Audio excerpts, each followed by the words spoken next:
All right, guys, happy Thursday. We have our typical conditioning day. We're gonna do 5 rounds of 5 minutes of work with 1 minute of rest between rounds. So it's gonna start off each round with a run or a row distance. Right? We want you to choose a distance that's gonna take you 2.5 to 3 minutes, and then with the remaining time in the 5 minute window, you're gonna do Russian kettlebell swings.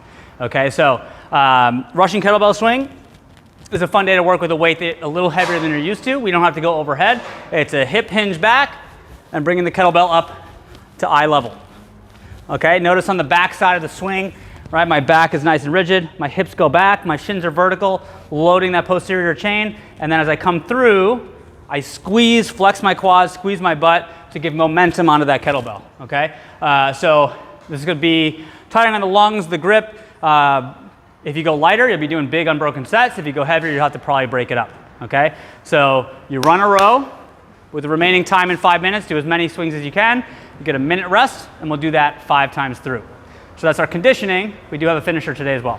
Okay guys, we got 2 movements for our finisher today. It's gonna be 3 rounds, 20 reps for each movement. The first one is a plank drag through. So you sit up in a plank position, spread your feet a little wider because you're gonna have to pick one arm up off the ground. You're gonna drag the kettlebell to the other side. Okay, so when you do this, try not to pike your hips up really high. Try to keep that nice, good plank position. Right, stabilize through the core. Okay, the heavier you go, the harder it's gonna feel. So it's gonna be 10 each side for 20 total reps. After that, you're gonna do 20 V-ups.